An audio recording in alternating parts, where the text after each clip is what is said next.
Hey, this is LOA Today, the Law of Attraction show.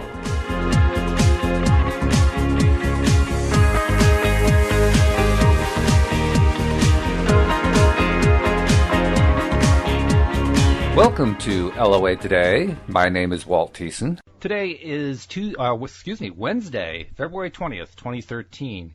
And with us today is David Bennett, who is back for a second time visiting with us today. His first interview with us was so popular that he's kind of back by popular demand. And for those of you who haven't seen that or listened to that podcast yet, we'll provide a link in the post page where you're finding this particular podcast, and you can click back and listen to it, because he told a really fascinating story about his near-death experiences, two of them that he went through, and how they've really changed his life and changed his whole approach to living, and even influenced the fact that he's here at all.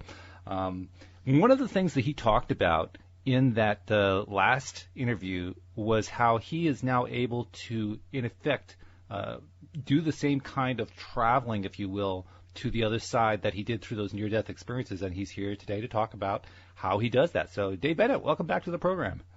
Walt, Louise, thanks so much for having me back. It's great to be on LOA today. Oh, it's great to have you. I have to tell you, I hesitate to say it because others will hear this interview, and I do love almost all the interviews that I do, but yours is still my favorite so far, so I'm really glad to have you back. Well, I'm so honored. Thank you. So, like we said, last time you were talking very briefly about how you're able to actually instigate or initiate your own contact to the other side. You don't have to have a near-death experience anymore to do that. First of all, how did you discover you can learn to do that? And second of all, what do you do? Yes, well, I had a great mentor. Her name was Margaret Keene. She's no longer with us, but Margaret taught me, because to tell you the truth, to go on the other side, you have to touch that powerful, all-inclusive love that is there. And it can be very emotional. And so I was very timid at first at trying to, or attempting to, connect with that light again, because it just overwhelms your emotions. It's kind of think about it. When we're on the other side, when we've left this life, we don't have this physical body. We don't have the connection to the physical sensations and emotions that this body has. So we can experience that pure love in its totality. But when we touch it and we're connected to this body, to this physicality, it can overwhelm our emotions. So you have to at first touch it rather lightly. And I was fortunate enough to have someone, Margaret, who taught me that, yes, you can return to the light at any time. The secret is to find your doorway. I call it a doorway. You could envision it any way you can, but for me, it's through my heart. But I know other people, other experiencers who travel to the light and back, they experience it in many different ways. Some may experience going into the light through the crown, to the crown of their head, or other parts of their physical being. But for me, it feels like my heart is opening. Envision a rosebud opening or blossoming. Okay, and that's how my heart feels like it's opening. It's not like a door opening. It's more like a budding opening. And through that, I find myself on the threshold of the light and the love. And it's very hard for me to because it's otherworldly, to put our descriptors on it. It's a little difficult, because what I experience when I go to the light is not this physicality. It's something totally different. And it sometimes can be difficult to describe. But what I find is once I center and I focus on my heart and my love, and I start to feel that bud opening, then I can feel the light. I can feel and sense that love it comes streaming through my heart. And that's when I can just allow myself, because basically the one thing that, this is the simplest thing in the world, but because it's just a matter of allowing yourself to be present and be there. And once I allow myself to experience that love, then I am, well, not carried away, but I transfer my consciousness into a more expanded space, you might say. And because it's that expansionness that exists in the light that is really what carries us into the light. I don't know if I'm making sense. Well, as you said, it's a very difficult topic to discuss because the words don't really work. I mean, we're talking about using words that apply within our universe here, and you're trying to apply them in another universe that basically works differently. So you're doing pretty well, I'd say.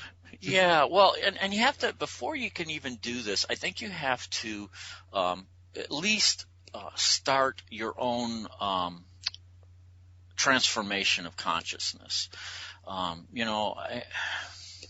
I liken it to, you can look in a mirror and notice that your hair is all messed up, right?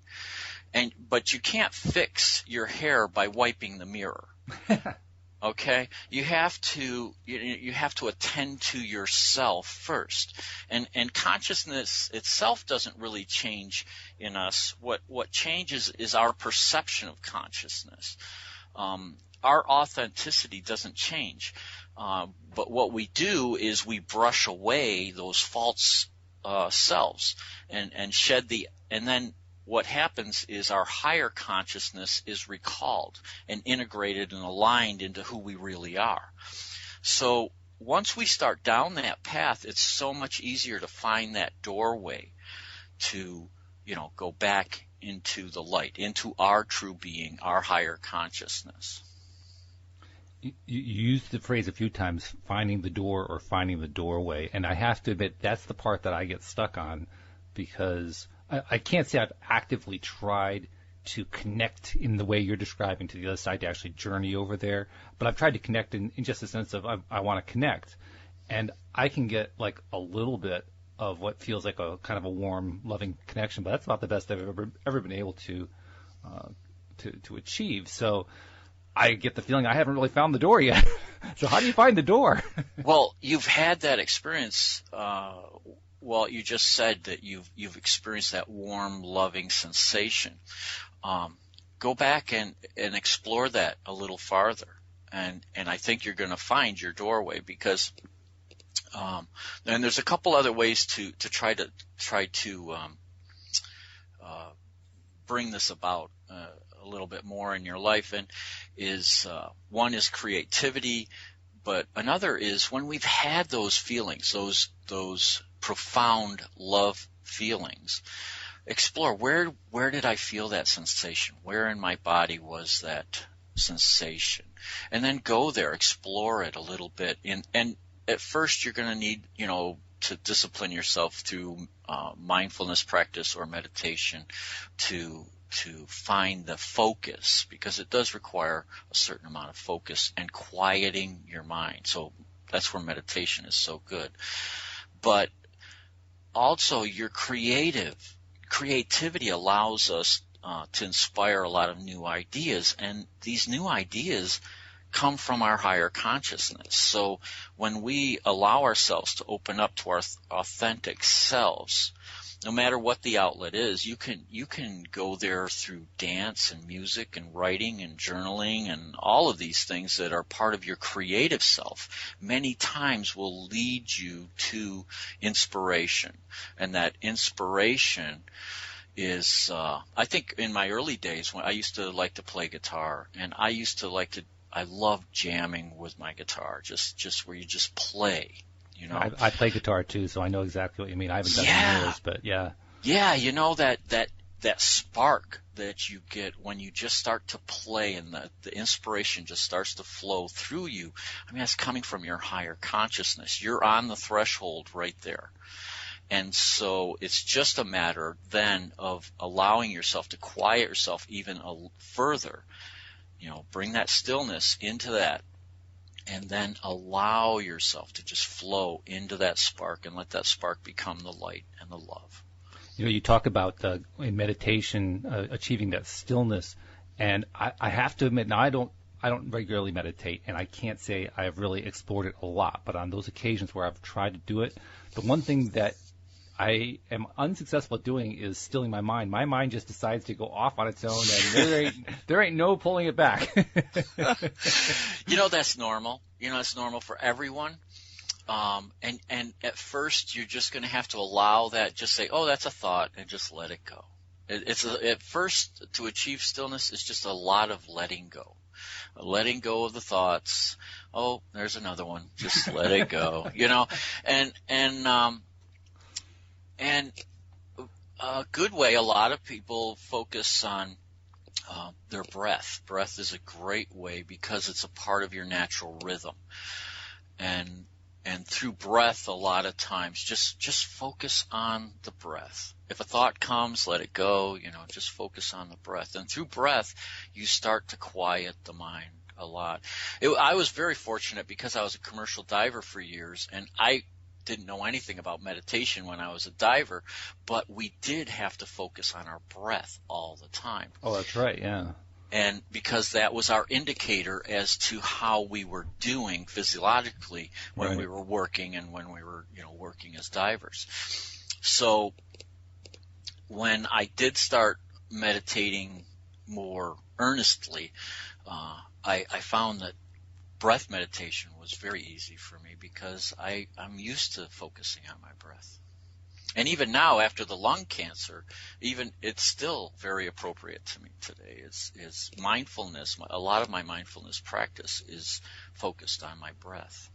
You remind me that when we had our first interview, it was during your time as a commercial diver that you had the first near-death experience. And I'm wondering, what differences are there between what happened in that experience and what you do now when you do it deliberately? Well, there's a little bit of difference. When I had died, of course, I was totally thrust into the light.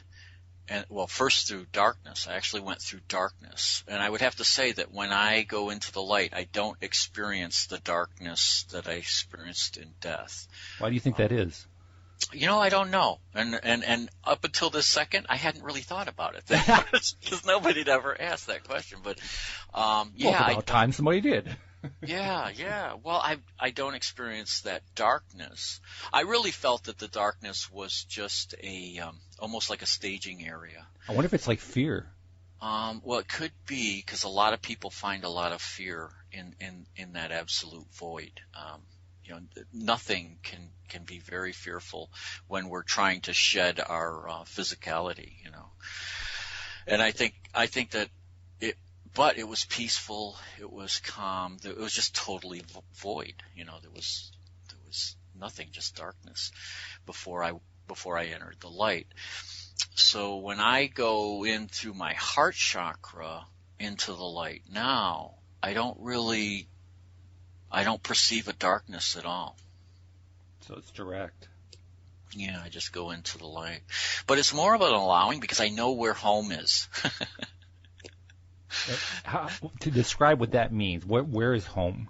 Because when I went back into the light and I was there with my soul family and all of that, that felt like home. That felt like, they welcomed me home in my near-death experience, and it felt like my true home. Because I was integrating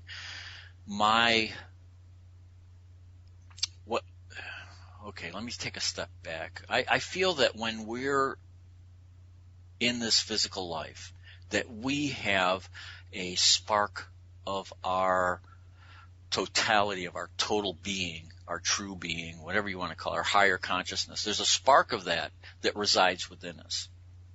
And it's through that spark that we can communicate with our higher consciousness, because our higher consciousness still resides within the light itself. So I believe consciousness is not so much of a brain function as our consciousness our total consciousness, our totality of being, resides outside of our physical being. So when I talk about going home, I talk about my spark here is integrated with the totality of my full being in the light. So that's what I mean by going home, because I reintegrate myself to my whole being.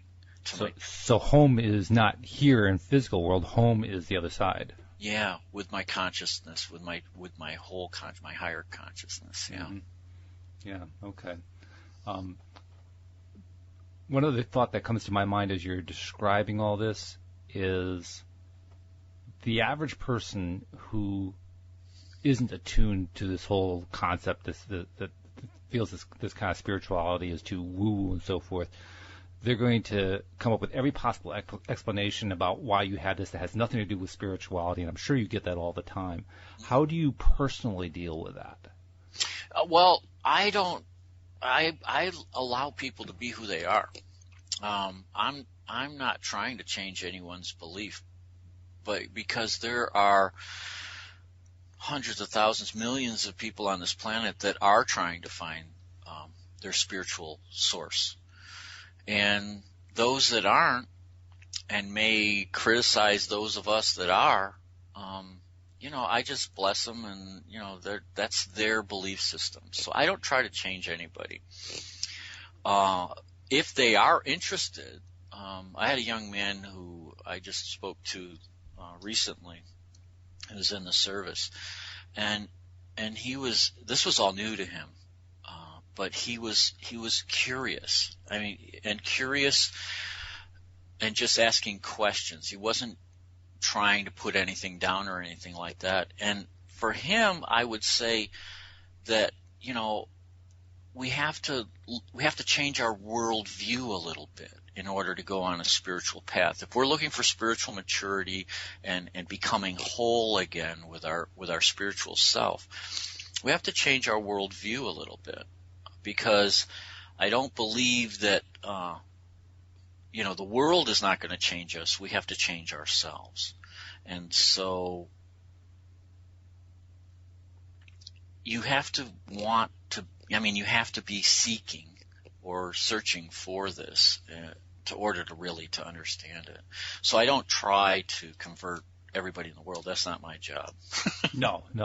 But it can also be challenging just hearing what amounts to a negation of what you're believing. That just that alone can be challenging. Yeah, I don't find that challenging anymore.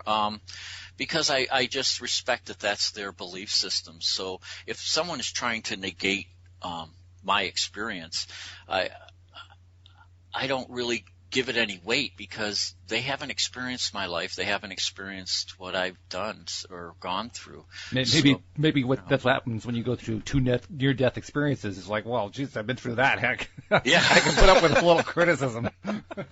Yeah, and it's interesting that you bring that up, because one of my hesitance, because I was very hesitant to write my book. I was very hesitant to go out and start speaking about it publicly, but that was my own fear.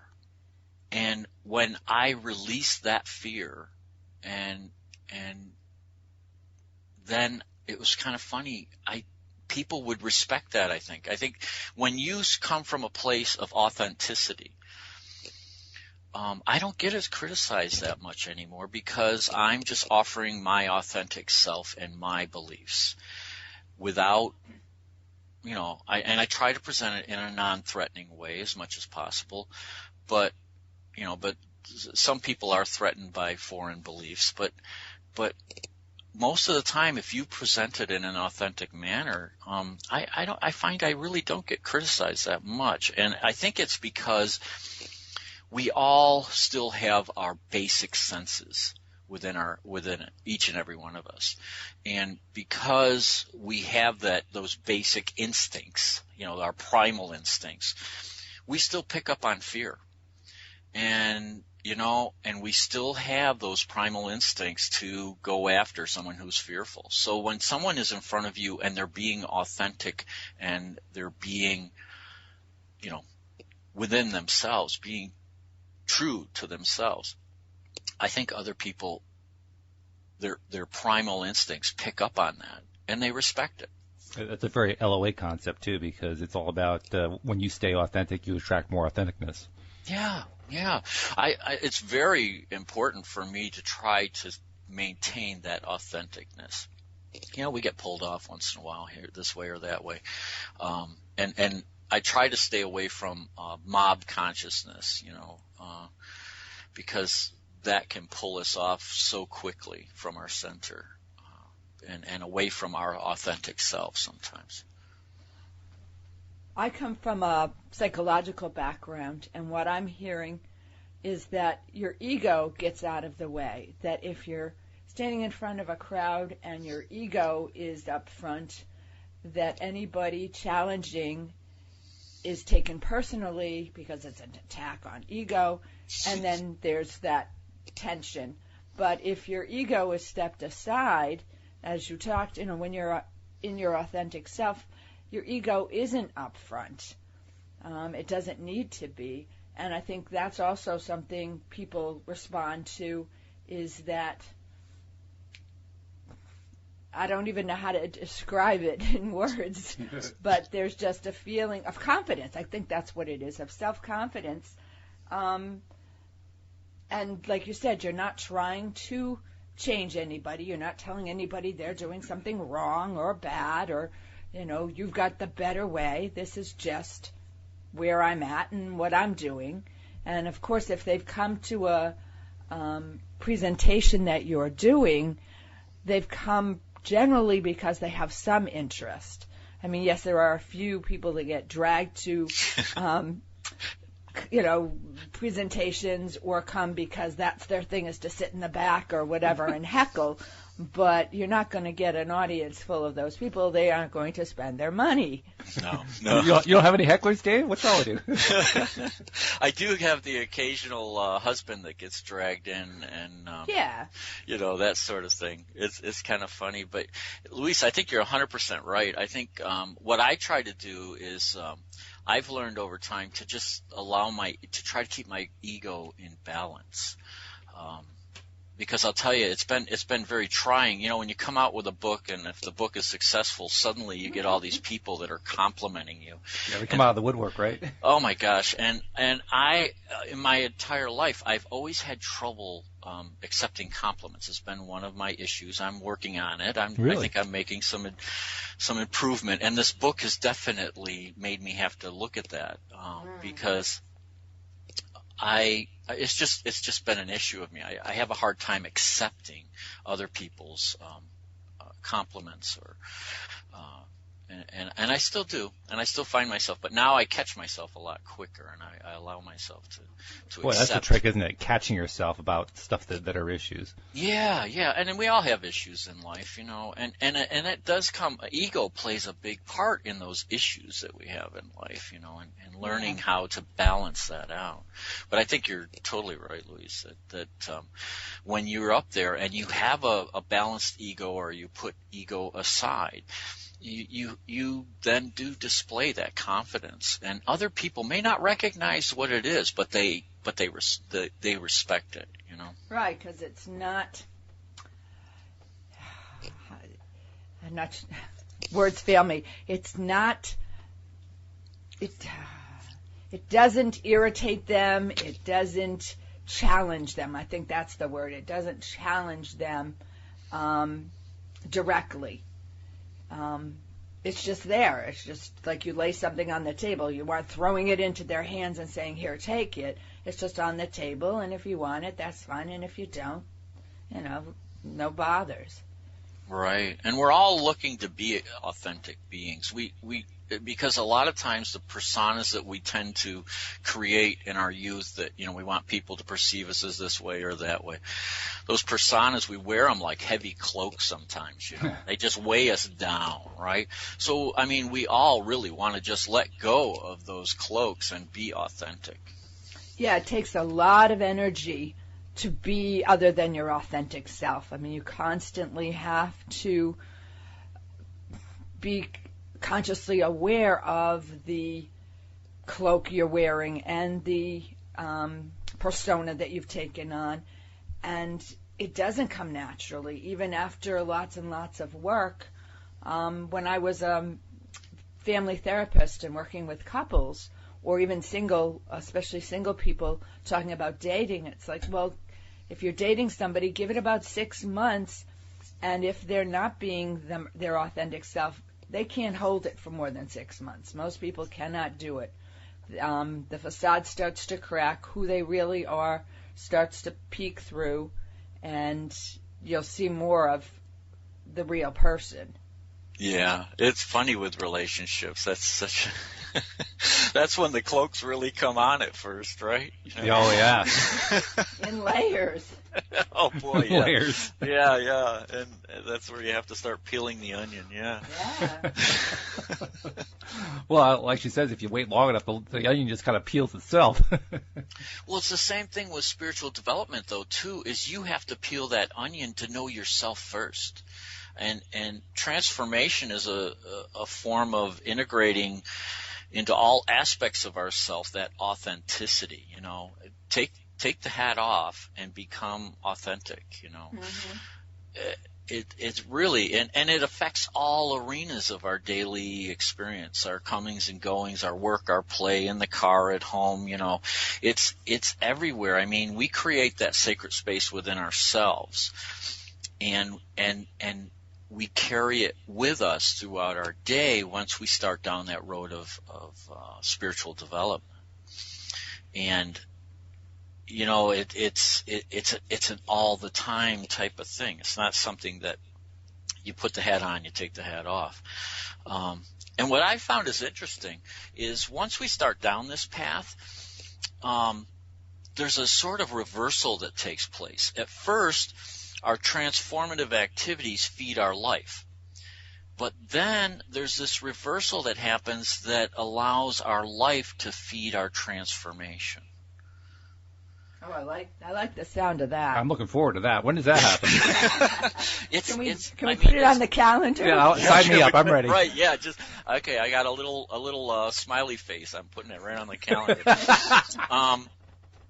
I think it's by living that art of transformation, of conscious transformation, being authentic. You know, we feed into our authenticity to a certain point, and then once it becomes a part of our being, and that's when suddenly we see life totally, and your worldview is going to change dramatically at that point as well, because you know you're not feeding the transformative activities anymore. Your life is feeding your transformation. And it's an important but a difficult concept that you're putting out there. I mean, in sort of a funny way to look at it, I can imagine somebody saying, be my authentic self. Yeah, I can fake that. Yeah, exactly. Yeah. At first, it does feel inauthentic to be authentic. Oh, yeah. You know, because it's not what you're used to. No, you haven't walked that path before, and so you've got to cut away a lot of the shrubbery that's covering the pathway, you know. But once you clear the path a little bit, you start to find that it's pretty even ground, and it's very familiar ground, because it's not so much that you're remembering your authenticity, you know. You're reintegrating what has always been there. Yeah, it's like it's been, like you said, with the cloak, it's been covered up, and now you're free to do that, and it takes so much, well, I was going to say it takes so much less energy. It doesn't at first, because it's the old behaviors, oftentimes the thoughts, the reactions, the emotions of the old way, the learned way, come up first, and it's having to stop and think, okay, that's not how I want to react, that's not how I want to feel or what I want to think, and letting that change or transformation, as you say, happen. So it can take energy at first, but after a while, it doesn't take energy, and it oftentimes creates more energy, whereas the other just sort of zaps and zaps and zaps. Yeah, it drains you, but when you're operating from your heart center and your compassionate self, it lightens you, and it does generate a lot more energy. I've talked to other people that have started developing the practice, a practice in their life, and they found that they're much more productive, that they can get more done because they have more energy, because they're in the flow. They're part of that universal flow, that energy that is a part of all of us. And when we're tapped into that, it feeds us so that we have more energy to do more things and to be able to overcome a lot of life's obstacles and challenges. Well, you're saying that. I'm just wondering. I think it was it yesterday morning? We woke up at 5 o'clock and we weren't able to go back to sleep. And last night, as we were laying in bed talking, it's like, how come we're not super tired? We're sitting here and we're talking. I'm not quite ready to go to sleep. We've been up since 5 o'clock. But the night before and subsequent nights, we've been putting time aside, turning off the TV, and talking of a spiritual and an LOA nature. And I'm wondering if maybe that's part of it, what's happening. Yeah, that's a practice right there in itself, because you're empowering that LOA nature, and when you empower, you're giving your power and sharing it and communing with that nature. It builds. The funny thing to me is that lately, I won't even go into the details, but the last couple of days I've had some extraordinary challenges with maintaining not only my authentic self, but maintaining a positive attitude. And the amazing thing to me is that when you run into these really, really, really big challenges, these huge brick walls that seem like they're going to swallow you up, for some reason, the thing that normally is the easiest, which is, in my opinion, feeling positive when you're in that mode, that's the less energy expended mode. That's the mode that once you're there, it's easier to stay there. But when you're not there, getting there is like the hardest thing in the world, it's weird. Yeah. It's because we have these, and this is from our old worldview, or old way of believing and behaving, and that we have to behave in life, is we put up these sudden barriers, and so you have to bring the barriers down, and that takes a lot of energy sometimes, and I think a lot of those barriers are fear. Yeah, fear-based. Yeah, that's the root many times, and when you can let go of that, suddenly you have a clarity of vision, and the obstacle doesn't seem like, or the challenge doesn't seem quite as unsurmountable as it did. It's a stone wall instead of a high brick wall. That's right. I can step over that. Eventually becomes a rope on the lawn. Yeah. Right. And that is a weird thing. I mean, because one moment even, you can be in that really, really negative space, and if by some miracle you can push yourself and expend the energy to get yourself into that positive space, like you say, it's like, well, what was that all about? That was nothing. Why does it seem like it was so big before? Right. The perspective is so completely different. Yeah, I try to. I use one technique when I find myself facing a wall like that suddenly. I try to look at it, but I use love, because I feel love evaporates fear. Oh yeah, definitely. The two cannot exist in the same space. It just takes the fear away. The fear just evaporates in the presence of love. And so then I can have that clear vision, and I can see what I need to do to overcome the challenges. Or achieve the spirit communication, because that's another part of once I... Oh yeah, talk about that, because that's something that you actually, I want to say spend energy, but that's not really it. I don't spend time, because there's no time. You focus on, let's say, that communication once you get there. Talk about that. Well, the neat thing about it is my spirit communication occurs all the time. When I am centered, and when I'm living my life in a focused way, I get spirit communication all the time because it's my higher consciousness communicating with my soul group, my soul family. And so spirit communication, and it's interesting because it comes in a lot of different flavors and a lot of different vibrational rates. Flavors. Yeah, well, it's kind of hard to explain. Like orange, peppermint? Well, it's like some of my soul family are very proficient at helping with, I don't know, some are more like teachers. Okay, so you could call that a different flavor, and some are not so much teachers, but more of a guide type of energy. So there are different types of nuances to the spirit communication, and different skill sets. It almost sounds like. Yeah, kind of in a way. So that because as we go through our day, we face a lot of different stuff. Just comes at us these days. I mean, it's coming at us so fast that sometimes we need a slightly different vibration to the way we approach one thing versus another. That sort of thing. So my spirit communication comes from that focus, from my practice. It's with me all the time. So I don't have to necessarily go into the light to receive spirit communication. I can just be doing my day-to-day and being focused and trying to be mindful and present, which is hard. I mean, that's not something that I'm not going to ever tell anyone that mindfulness, you can learn it in a seminar over a weekend. It's something that you have to start a practice. You have to discipline your mind because you have to start to develop the good practice, the right way of living your life toward authenticity. And the more you do it, the more you start to build up those, what is it? Thich Nhat Hanh used to do like it's a library or a bookshelf or a drawers or something where every time you take out a memory, if it's an ego-based or a negative sort of memory, it gets higher on the bookshelf.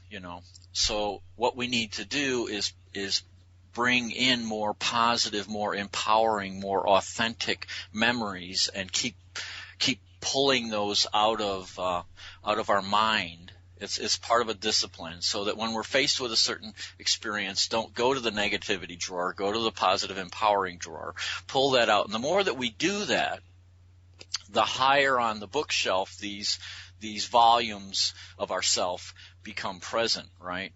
So the more that we empower ourselves, the more that we live authentically, the more that becomes the way of being. And that's when that reversal that we were talking about earlier comes about, and it becomes, that life starts to feed the empowering and all of that instead of us having to constantly feed it. But it takes a mental discipline at first in order to get to that point. It's not something I would never try to tell somebody, oh yeah, just do this simple practice and you're going to become mindful. It's not. Everybody is different, and you have to develop it within yourself. Well, to make a joke out of it, what we're all aiming to be is top shelf. There you go. Yeah.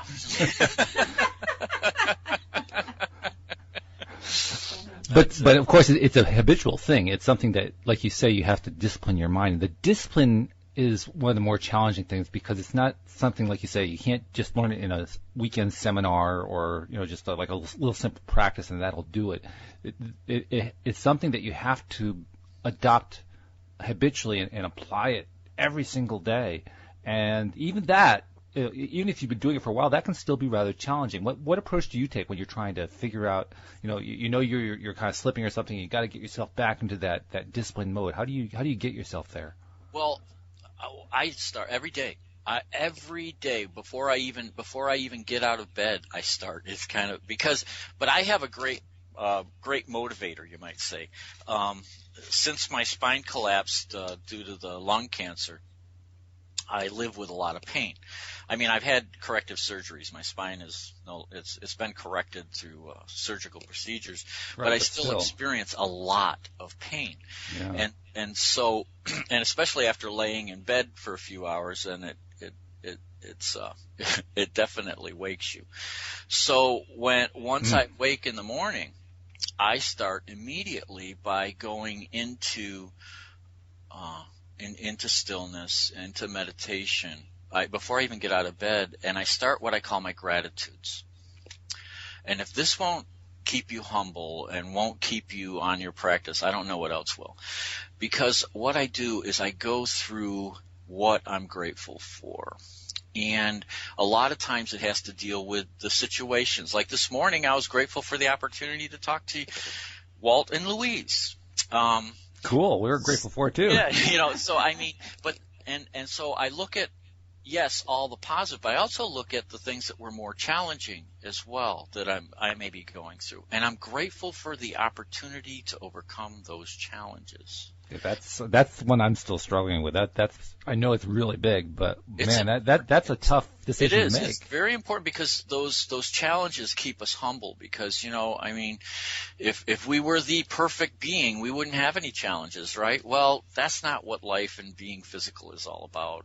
It's more about overcoming these challenges. So I'm grateful for those opportunities, and that through that practice of being grateful, it starts me into, because I've done this for so long now, it gets me into that quiet space, because I've pretty much exhausted my mind with gratitude, I know how that feels too. And so like, oh God, not again, no. So my mind just goes very quiet and peaceful. When I start being grateful, my mind gets very peaceful, very calm, and it allows me to just slip into stillness. And then I kind of have this communing period with Spirit, where Spirit shares reflections with me. And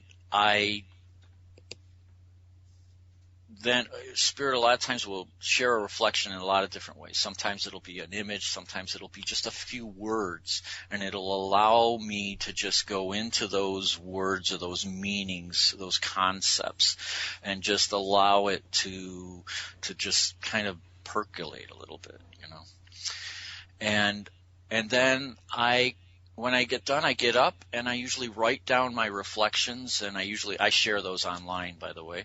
On Facebook and Twitter, I'm constantly putting out my reflections and things like that. And it sets my day. When I do that, it's like you have to establish it in your day. And this is part of my practice, but I establish it in my day so that the next step that I take is in that positive, heart-centered, empowered type of way.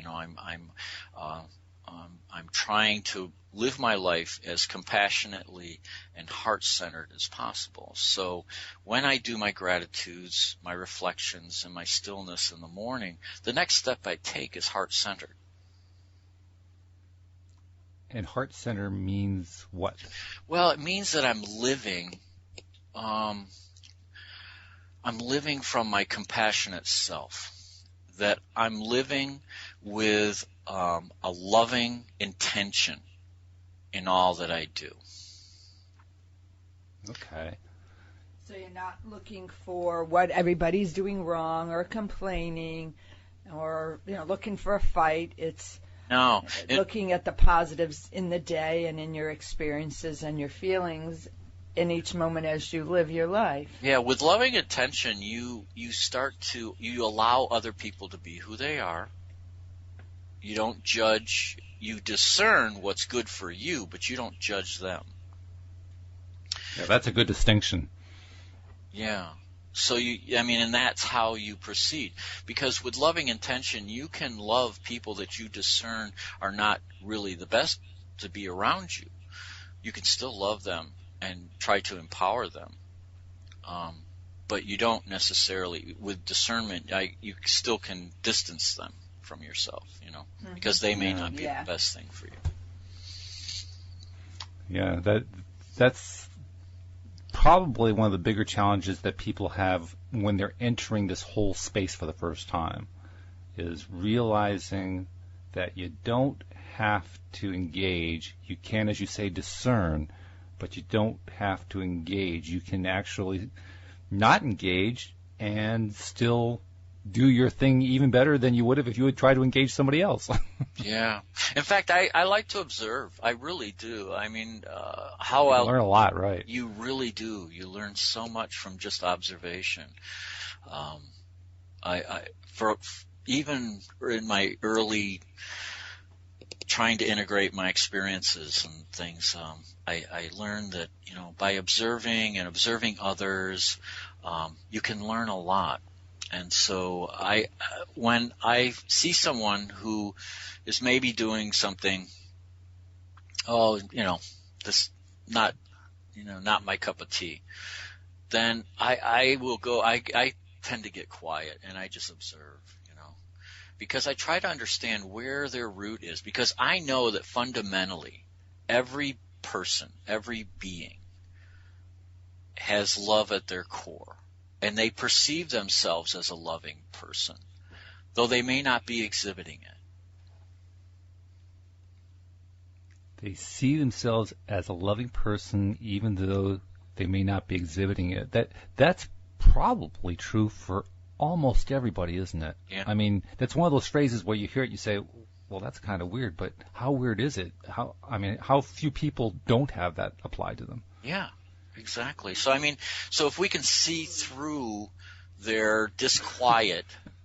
Louise just said Scrooge. Well, yeah, look at Scrooge. After he had 3 exceptional experiences, he was able to transform himself. Because at his core, he was a loving and giving person. But he had put on way too many cloaks. Yeah, he had him in layers. Yeah, and he had to peel that onion way down to get to the core. Well, they say that you're supposed to dress in layers to stay warm. He must have been really hot. Yeah. And transformation isn't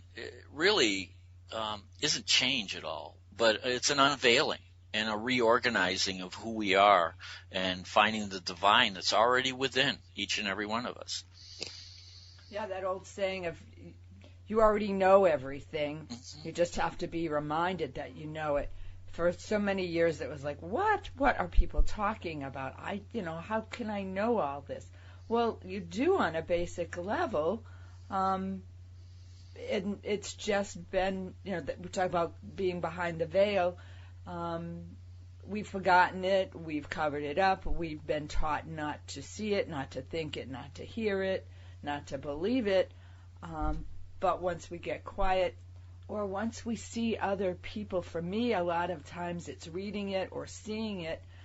Like you said, it resonates. It's like, wait a minute.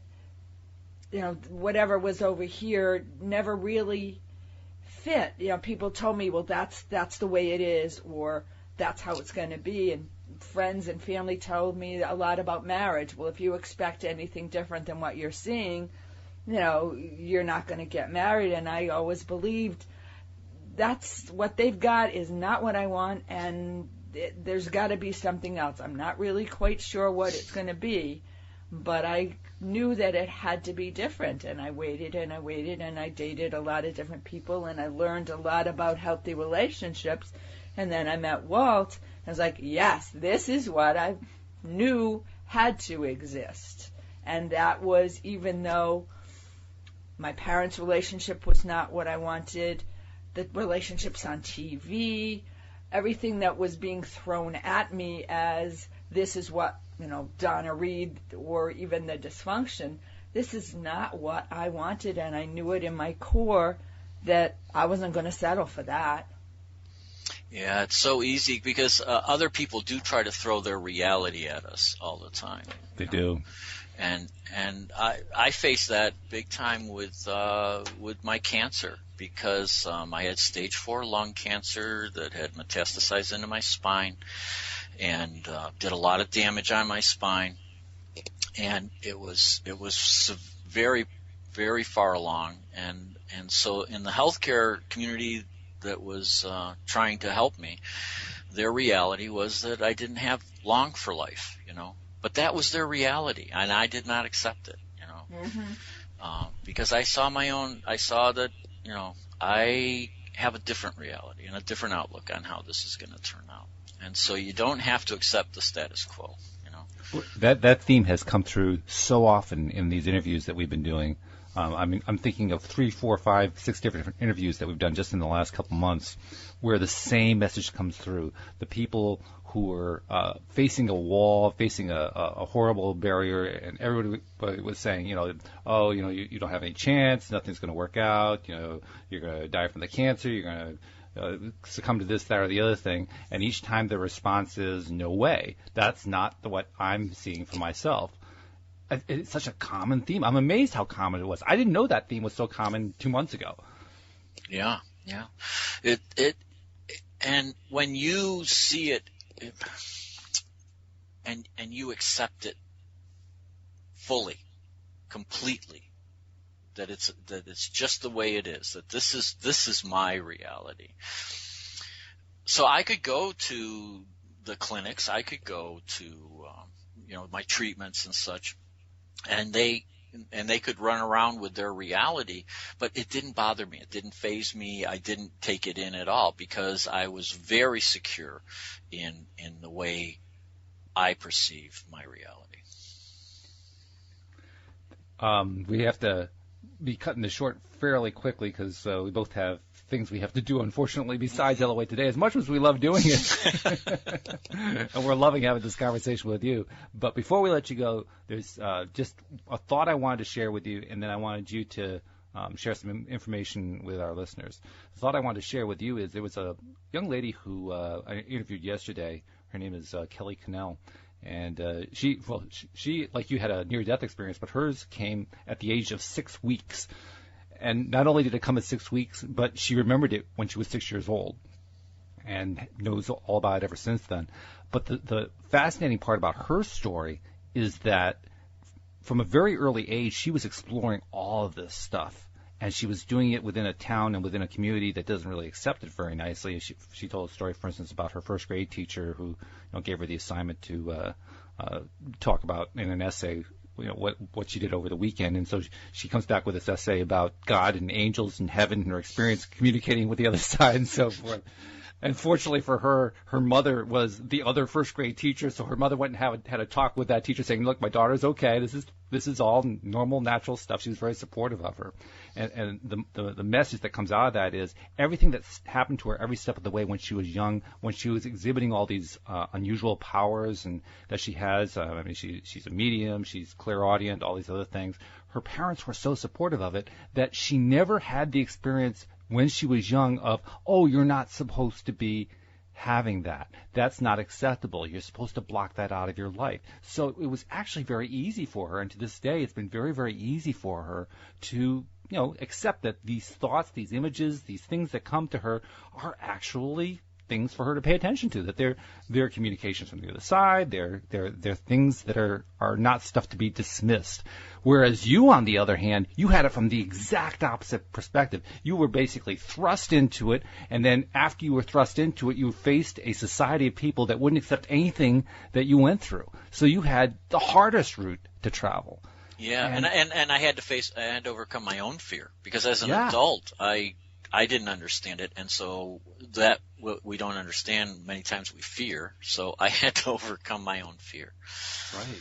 But once I overcame it, I understood that transformation. With transformation, there comes a responsibility to maintain that practice and that balance in our lives, and by staying awake and aware, and living that loving intention lifestyle, because as we change ourselves, we change the world. And as you change yourself and change the world, you change yourself some more. Yeah. That's the lesson I get from you, because, I mean, you have every reason in the world to be bitter, to be fearful, to be angry, and you're not. You're just the opposite. You've actually taken all these horrible things that life's thrown at you and turned lemons into lemonade in a way that most people couldn't even dream of. To me, that's the most remarkable and most admirable thing. Again, it comes. I think Luis mentioned it's when you start to be authentic, it's so much easier, so much lighter to do. And I was fortunate enough to have such a profound experience that I saw how simple it was. In the light, retained it. Yeah, in the light, everything was so simple and efficient. And I was like, I want that in my life. Well, thank you for bringing some of it into our lives, because once again, and we're going to have you back some more. I guarantee you're going to get another phone call from me at some point. But your story is so inspirational, and the way you approach life and you approach your connection to the other side is also so inspirational. So thank you for that. Before we lose you for the day, you mentioned your Facebook and your Twitter accounts where you share your reflections with the public. Tell people where they can find those. Yes, you can find me at Dharma Talks is my Facebook page, and my Twitter account is Dharma Talks. And I have a website where you can find all the links to all those things and my book and everything. It's dharmatalks.com. And my book is Voyage of Purpose. And you also have a website, too, I believe. Yeah, that's dharmatalks.com. Right, so it's the same thing over and over again. Spell Dharma for them, too. I know we did that last time, but it's a little weird, so spell it out for them. Yes, Dharma. And then Talks, Talks. So dharmatalks.com, and then Dharma Talks on Facebook, and the Twitter is also Dharma Talks, at Dharma Talks. Yes, because there's a lot of Dave Bennetts in the world. So if you find Dave Bennett on Facebook, you'd be... Oh, forget it. Well, the way Google search works is whoever gets the most links tends to be at the top. So eventually you're going to be at the top for all Dave Bennett searches, and then you're going to be in real trouble because all Dave Bennetts are going to be looking for you. That could be a good or, see that go either way, I guess. Dave, thank you so much for joining us today. It's been a real pleasure, and we're going to have you back again another time. Walt and Louise, it's been an honor. Thank you so much. You're very welcome. We'll see you all next time here on LOA Today. Goodbye, everybody.